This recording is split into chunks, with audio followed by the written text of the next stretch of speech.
Assalamualaikum warahmatullahi wabarakatuh.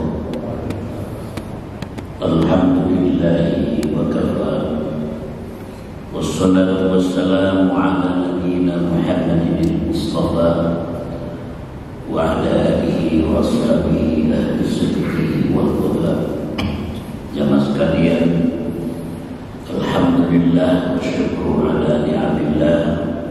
Kita masih dianugerahkan Allah nikmat sehat sehingga bisa bertemu kembali di masjid ini untuk mengikuti kuliah subuh Jumat pagi. Semoga pertemuan kita mendapatkan anugerah rahmat dan keberkahan dari Allah Subhanahu wa taala, menambah wawasan dan ilmu pengetahuan kita sehingga kita terus terdorong untuk menjadi hamba-hamba Allah yang husnul khatimah. Pada pertemuan kita minggu yang lalu kita sudah bahas masalah siapa yang berhak menerima amanah, kepada siapa amanah itu kita serahkan. Ayat ini jelas sangat populer dan sering diulang-ulangi pembahasannya oleh para ulama, para khutbah dan cerdik pandai pada saat kita membahas tentang jabatan yang diemban oleh seseorang. Pagi hari ini topik kita adalah masalah ketaatan kepada Allah dan kepada Rasulullah dan kepada ulil amri. Taat kepada Allah, kepada Rasul dan kepada ulil amri. Siapa itu ulil amri? Jamaah sekalian, kita lihat surah An-Nisa ayat 59. A'udzu billahi minasy syaithanir rajim. Bismillahirrahmanirrahim. Ya ayyuhalladzina amanu atii'ullaha wa atii'ur rasula wa ulil amri minkum. Fa in tanaza'tum fi syai'in farudduhu ila Allahi war rasul in kuntum tu'minuna billah wal yaumil akhir dzalika khairu wa ahsanu ta'wila. Shadaqallahul azim. Ayat ini diawali dengan kata ya ayyuhalladzina amanu, bukan ya ayyuhan nas. Artinya khusus untuk orang yang beriman. Ayat ini diturunkan di Madinah, bukan di Mekah. Kalau di Mekah masih banyak orang yang tidak beriman dan belum mendapatkan hidayah Allah.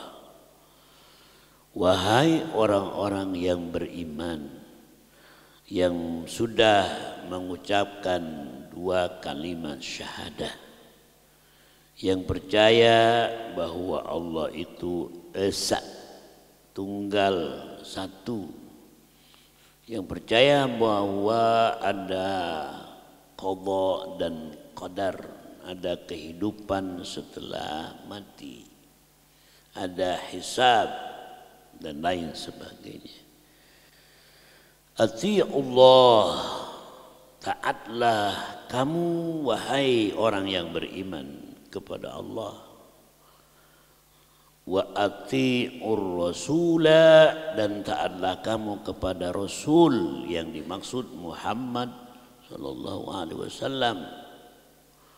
Wa ulil amri minkum, dan ulil amri adalah mereka yang diberikan amanah, pemegang otoritas, yang dengan kekuasaannya dia bisa mengeluarkan kebijakan-kebijakan dalam rangka mengelola sumber daya alam, dalam rangka memanage manusia, dalam rangka menciptakan keadilan, kedamaian, dan kesejahteraan bagi orang yang memilihnya, bagi rakyat. Nah, dalam Al-Quran ada 3 versi, ya. Atiullaha war rasula, ya, taatlah kepada Allah dan Rasul. Tidak menggunakan atiullaha wa atiur rasul, ya, artinya apabila kita melihat dari sisi bahasa, atiullaha war rasula, penekanannya adalah Allah, taat kepada hukum Allah. Kalau taat kepada hukum Allah pasti sudah mengikuti tradisi dan sunnah Rasul Sallallahu Alaihi Wasallam. Itu yang kedua. Ayat yang ketiga, atiullaha wa rasulahu wala tatawallau atau wahdharu. Taatlah kamu kepada Allah dan Rasulnya dan hati-hatilah. Wahdharu. Semuanya 3 ayat ini menunjukkan bahwa ketaatan kita kepada Rasul tergantung, ketaatan kita kepada ulil amri tergantung dan bersyarat kepada ketaatan ulil amri terhadap hukum Allah. Apabila ulil amrinya tidak patuh dan melanggar hukum Allah, maka ketaatan tersebut tidak lagi merupakan sebuah kewajiban. Jadi ta'atu ulil amri mushtaratun atau muqayyadun bi ta'ati ulil amri bi Allah war Rasul.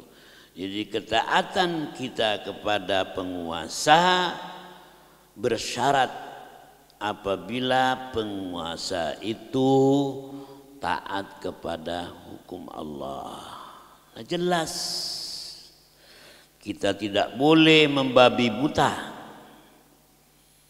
tidak boleh mendukung ya pokoknya gitu ya. Fulan, kita tidak boleh menuhankan penguasa, menyembah-nyembah dan lain sebagainya. Apalagi kalau penguasa itu melakukan tindak kezaliman. Penguasa tersebut bertindak seenaknya, merampas harta rakyat, menyalahgunakan undang-undang dan peraturan, dan berkorupsi secara kolektif berjamaah. Nah, itu tidak wajib lagi ditaati. Selama pemimpin dan penguasa itu taat kepada hukum Allah, maka kita wajib. Di dalam bahasa hadisnya, walaupun ya pemimpin itu wajahnya tidak bagus, ya warna kulitnya hitam, tidak ganteng, ya mungkin bentuk fisiknya tidak sempurna, tapi penguasa tersebut taat kepada Allah, kepada Rasulnya, maka kita wajib patuh kepada kebijakan-kebijakan yang dikeluarkan oleh beliau. atiullaha wa atiur rasul. Kita ya di dalam hadis lain dikatakan ya la ta'ata li makhluqin fi ma'siyatil khaliqi. Tidak perlu kita taat kepada makhluk, ya, kepada manusia. Kita ini makhluk, Allah itu namanya khaliq. Jadi ketaatan kepada manusia ya tidak wajib kalau ketaatan tersebut bertujuan untuk melanggar hukum Allah fi ma'siyatil khaliq. Jadi kita tidak lagi wajib itu. Ya, jelas. Artinya apa?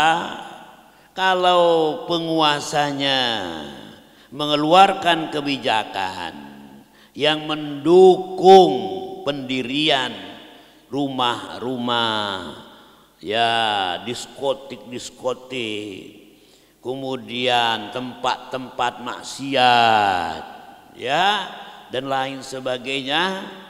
Kalau penguasa dan ulil amrinya atau umaroknya di belakang ya para pemilik modal membangun tempat-tempat kemaksiatan, maka tidak perlu lagi kita taati. La ta'ata li makhluqin fi ma'siyatil khaliq. Kalau kita punya pasangan, biasanya sebelum nikah tradisi dalam agama Islam adalah saling meminang, pinangan, khitbah. Laki-laki calon suami dan keluarganya berkunjung ke rumah keluarga calon istri. Terjadilah peminangan mahtubah dan khatib, ya. Jadi calon suami meminang calon istri. Ada nanti seremonial saling tukar cincin. Cincinnya terbuat dari emas. Laki-laki memasukkan cincin itu ke jari calon istrinya, dan calon istri melakukannya ke jari calon suami. Tapi cincin itu terbuat dari emas. Itu bagaimana? Ya, boleh atau tidak boleh? Laki-laki dilarang memakai emas. Jelas tidak boleh.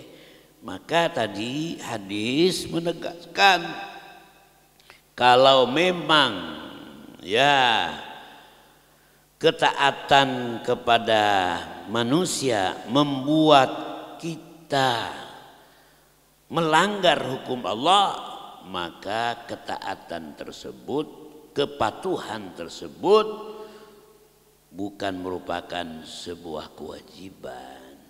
Karena ketaatan itu, kepatuhan tersebut tergantung kepada kepatuhan umara terhadap hukum Allah. Ini penting. Sekarang itu kan sudah menjadi kebiasaan, ya, dan lain sebagainya. Dan ayat ini sering disalah tafsirkan. Yang berbicara umara, ini buktinya di dalam Al-Quran. Wa ulil amri minkum, harus taat kepada penguasa. Tetapi ingat, jangan lupa ya, bahwa ketaatan tersebut bersyarat. Jangan memberikan cek kosong kepada penguasa. Kalau sudah tidak taat, maka kita tarik dukungan kita kepada penguasa dan umara yang zalim. Walaupun itu adalah saudara, keluarga, walaupun itu adalah tetangga, walaupun itu adalah orang hebat, orang pinter, tapi kalau sudah melanggar hukum Allah, ya kita tidak wajib lagi. Subhanallah.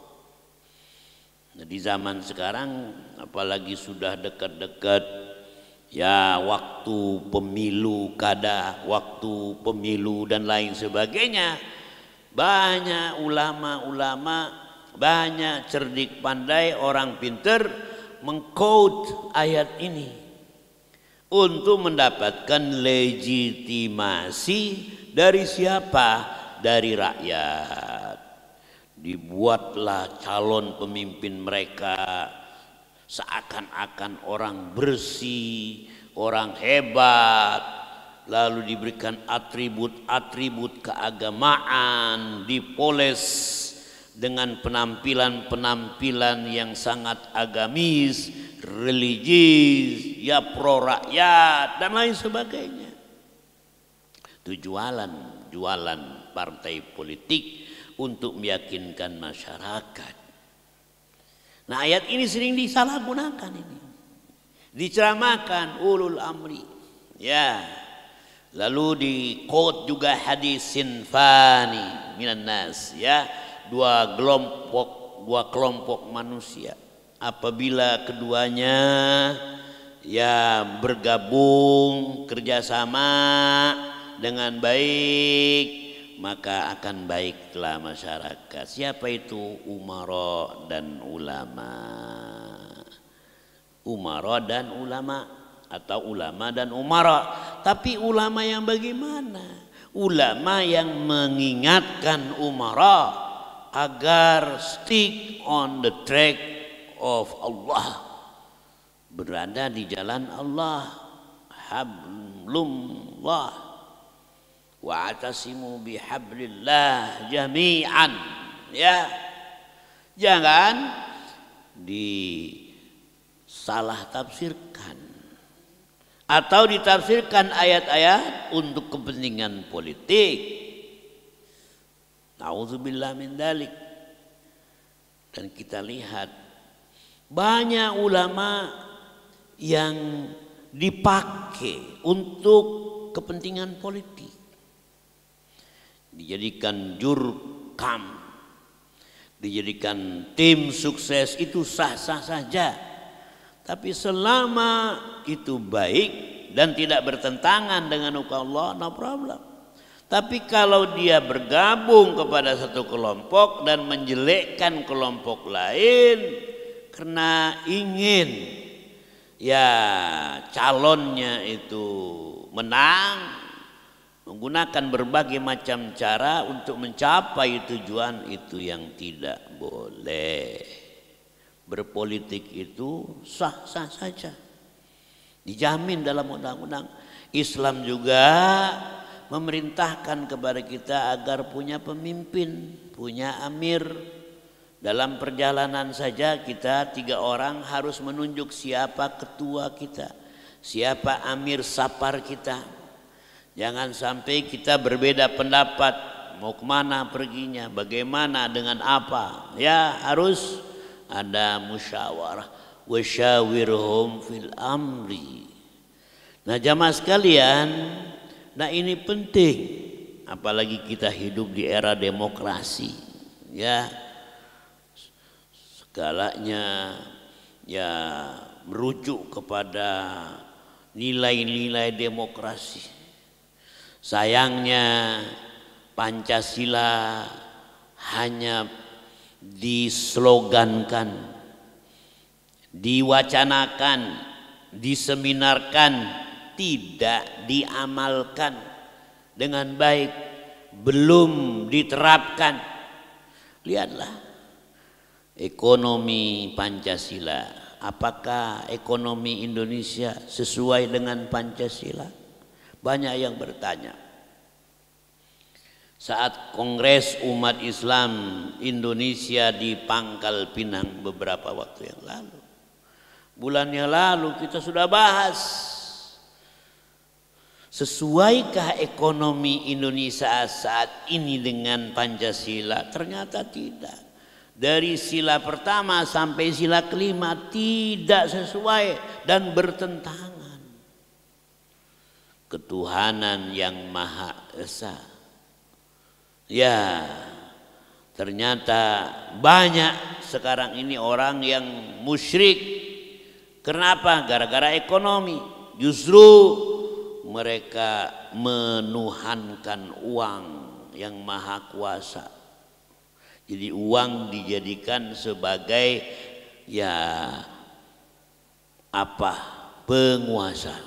The power of money. Kekuatan uang. Sisi ekonomi. Tidak sedikit kebijakan-kebijakan yang pro pemilik modal tapi anti kepada rakyat.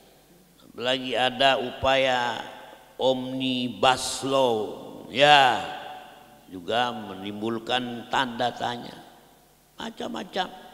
Nah ini banyak sekali, maka mereka bilang ekonomi Indonesia saat ini sudah ekonomi kapitalis, ekonomi liberal, dan ekonomi yang tidak lagi mencerminkan ekonomi Pancasila. Perbedaan-perbedaan yang begitu tajam dalam Kongres, semuanya bebas untuk menyampaikan pendapat. Nah, ayat ini jangan disalah tafsirkan. Wa ulil amri minkum. Ya, ingat saat Abu Bakar As-Siddiq radhiyallahu anhu diangkat menjadi khalifatul Rasul yang pertama, khalifah min khulafair rasyidin. Beliau berpidato. Dalam pidatonya dia mengatakan, inni qad wullitu alaikum walastu bi khairikum. Aku sudah diangkat menjadi pemimpin kamu, tetapi aku bukan yang terbaik dari kamu. Ya, fa in ata'uni, ya kalau fa in ahsantu, apabila aku berbuat baik, fa ata'uni, maka taatilah aku. Wa in asatu, aku berbuat salah, apabila aku berbuat salah, faqawwimuni, maka ingatkan aku. Subhanallah, itu jelas. Umar bin Khattab yang hadir pada saat itu, memang kemana saja Umar membawa pedangnya. Umar bilang, ya Aba Bakrin, apabila engkau melakukan kesalahan, maka akan aku luruskan dengan pedangku ini. Subhanallah. Itu Umar. Sekarang kalau kita kritik Umar, jangan marah Umarnya. Kalau memang salah, ya kita kritik. Kalau kita diam dan ikut iramanya penguasa dan umara, berarti kita diam terhadap kezaliman. Kalau kita bergabung, apalagi bergabung kepada tindak kezaliman, maka tunggu saja bala dan azab Allah akan diturunkan kepada kita. Ya, jelas. Lihat surah Al-Anfal itu, jelas sekali. Nah, itu kata Umar bin Khattab, kalau engkau salah ya Aba Bakrin, aku akan luruskan engkau dengan pedangku itu.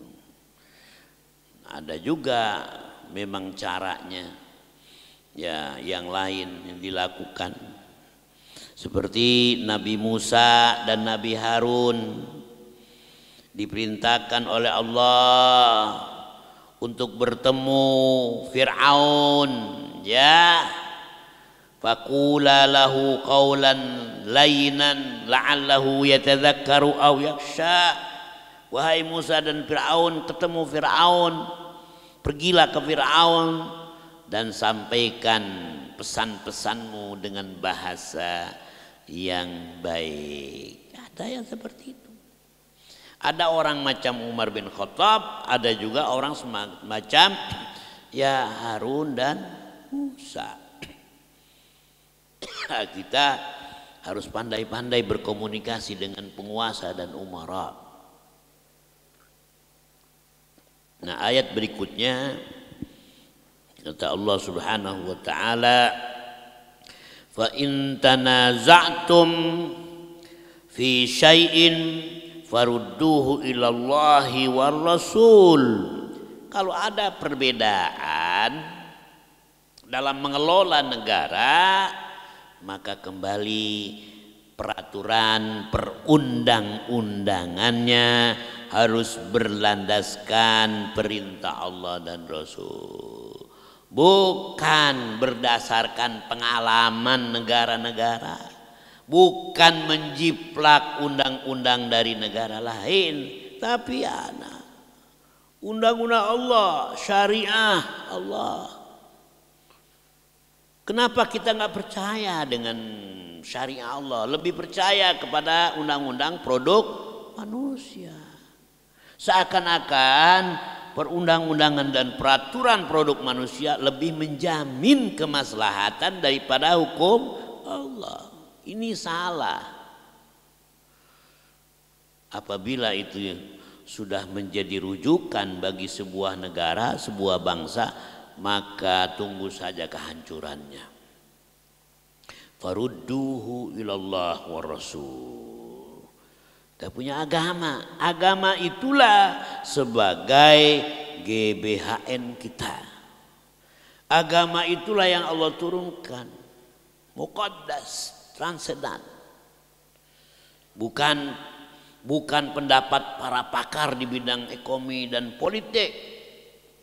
Ya, tetapi itu dari Allah Subhanahu wa taala.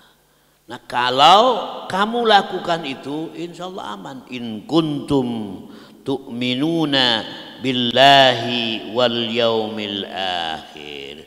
Kalau kamu betul-betul beriman kepada Allah dan hari akhir, maka kembalikan segala sesuatunya kepada. Contohnya apa yang sedang terjadi beberapa bulan ini. Virus corona yang mula-mula terjadi di Cina, di wilayah Hubei, tepatnya di ibu kota Hubei, Wuhan, terus merebar kemana-mana dan sudah menyebar ke kita 95 negara, mungkin 100 negara, yang meninggal sudah sekian ribu, yang terinfeksi juga ratusan ribu. Bayangkan. Sederhana. Karena apa? Manusia mengkonsumsi sesuatu yang diharamkan Allah. Binatang yang diharamkan Allah dimakan. Kelelawarnya dimakan. Kemudian yang lain-lain yang bertaringnya dimakan. Ular dimakan. Semua dimakan, tidak ada yang terbebas. Bayangkan ini. Sementara Allah mengatakan, ya ayyuhan nas kulu mimma fil ardi halalan thayyiba wa la tattabi'u khutuwati syaitan innahu lakum aduwwun mubin. Wahai manusia, makanlah dari hasil bumi yang ada di bumi, mimma fil ardi, binatang yang melata, makhluk yang melata, yang sudah dalam kategori halal, ya halal, thayyib, yang cocok dan baik bagi kesehatan kamu. Wala tattabi'u khutuwati syaitan, jangan kamu mengikuti pola hidup syaitan, the satanic lifestyle. Jangan. Innahu lakum aduwwun mubin, sesungguhnya pola hidup itu, syaitan itu bagi kamu adalah musuh yang sangat nyata. Jadi jamaah sekalian, akibat pelanggaran yang dilakukan oleh umat manusia itu menanggung resikonya, yang tidak salah saja terkena akibat dan azab. Na'udzubillah min dzalik. Sekarang Italia sudah lockdown, Amerika sudah lockdown, sebagian Eropa sudah lockdown, Indonesia sudah banyak yang terkontaminasi, terinfeksi oleh virus corona. Na'udzubillah. Kalau di negara-negara yang bersuhu dingin sangat mudah. Iran dingin. Kita jangan terus bangga.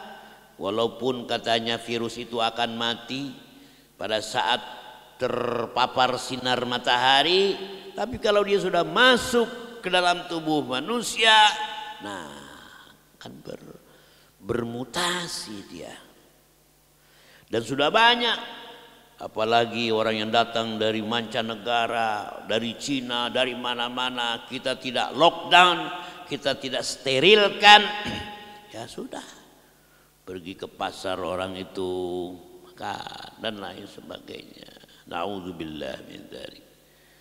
Jadi ini perlu kita pahami, jangan sampai kita ya mengikuti pola hidup syaitan.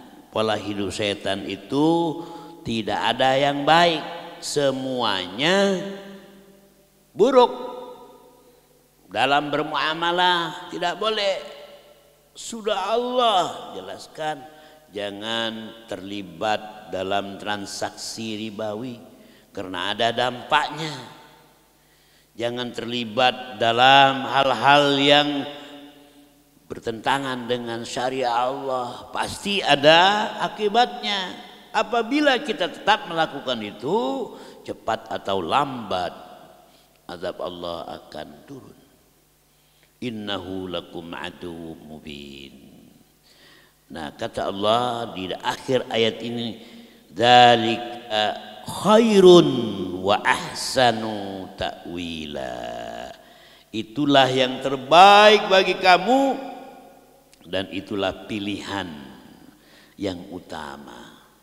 Di jamaah sekalian, kita perlu belajar dari peristiwa masa lalu, dari bangsa-bangsa terdahulu. Tentang apa?